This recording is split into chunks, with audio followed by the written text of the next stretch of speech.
दिया और ऊंचा मीनार। अध्याय 1, सफलता का शिखर। आदित्य एक साधारण परिवार से निकला लड़का था, लेकिन उसकी महत्वाकांक्षाएं आसमान छूती थीं।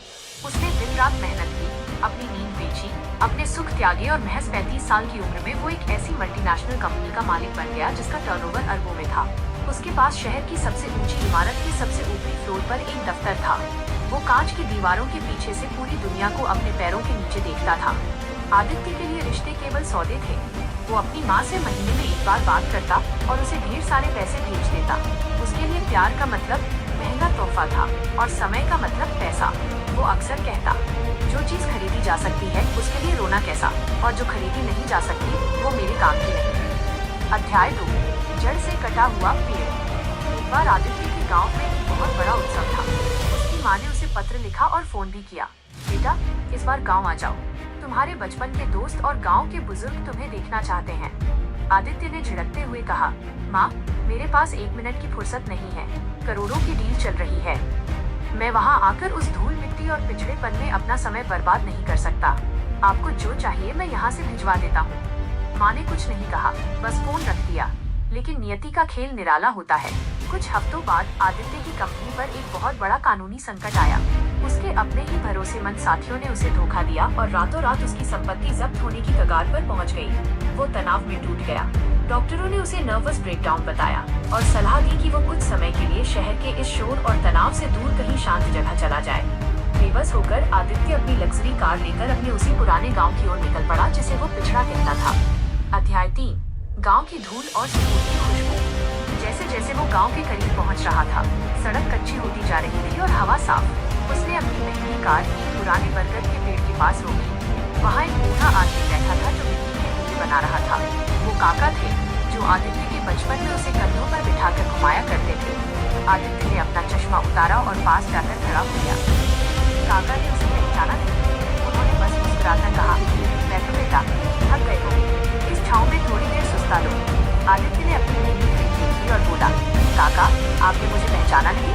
मैं आदित्य हूँ, शहर का सबसे बड़ा बिजनेसमैन। काका हंसे और बोले, अच्छा तो तुम वही आदित्य जो बचपन में खिलौने बनाता था? बेटा यहाँ तो बिजनेसमैन नहीं, बस आदित्य है। यहाँ तेरी दौलत की चमक इस सूरज की रोशनी के सामने कुछ भी नहीं। अध्याय 4, मिट्टी का सबक। आदित्य अपनी माँ के घर पहुँचा। माँ ने उसे देखते ही गले लगा लिया। उसने न उसके घाटे के बारे में पूछा, न उसकी संपत्ति के बारे में। उसने बस उसके माथे को चूमा और कहा, तू बहुत कमजोर हो गया है बेटा, हाथ मुंह धो ले, मैं तेरे लिए चूल्हे की रोटी बनाती हूँ। उस रात आदित्य को मखमल के गद्दों पर नहीं बल्कि आंगन में बिछी एक साधारण खटिया पर लेटना पड़ा। ऊपर खुला आसमान था और हजारों सितारे।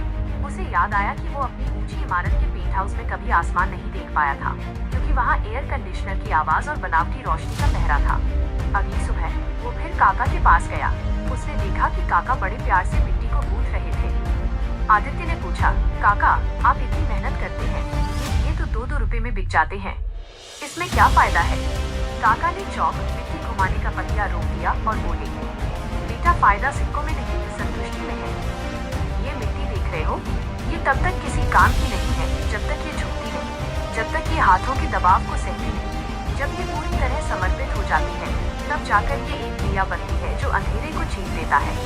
और जिस मिट्टी में अकड़ होती है वो सूख कर बिखर जाती है, उससे कभी कोई रूप नहीं बनता।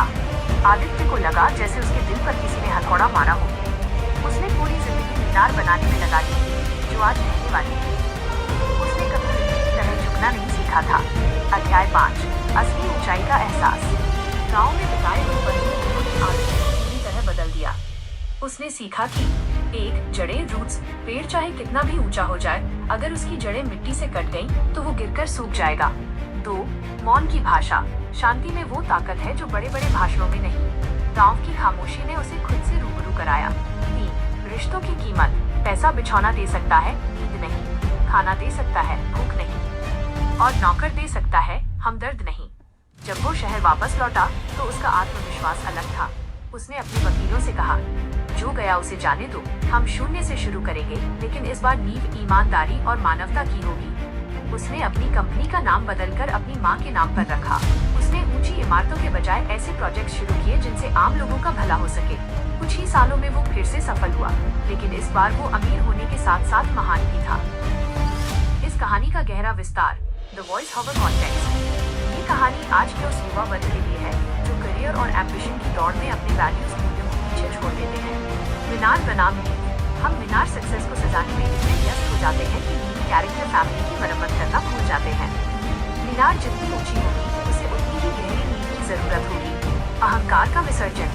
काका के मिट्टी के दिए का उदाहरण हमें बताता है कि अकड़ विनाश का कारण है। जब हम झुकते हैं तभी हमें नया आकार मिलता है। सफलता का नया पैमाना।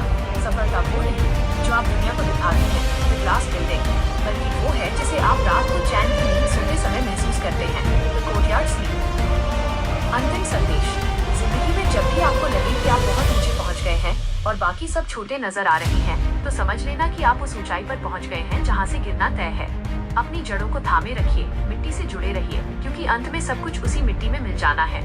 जो मिट्टी बनकर जीता है वही दिया बनकर दुनिया को रोशन करता है। ये था आज का वीडियो। मुझे उम्मीद है कि आपको इससे कुछ नया सीखने को मिला होगा और ये आपके काम आएगा। अगर आपको यह वीडियो पसंद आया तो लाइक का बटन दबाना न भूलें। चैनल को सब्सक्राइब करें ताकि आप हमारा कोई भी नया वीडियो मिस न करें। और हाँ, अगर आपके मन में कोई सवाल है या आप किसी खास टॉपिक पर वीडियो चाहते हैं तो नीचे कमेंट बॉक्स में जरूर लिखें। आपके सुझाव हमारे लिए बहुत कीमती हैं। अपना कीमती समय देने के लिए बहुत बहुत धन्यवाद। देखते रहिए इंस्पिरिन MTP, सीखते रहिए और दूसरों को प्रेरित करते रहिए। मिलते हैं अगले वीडियो में। जय हिंद।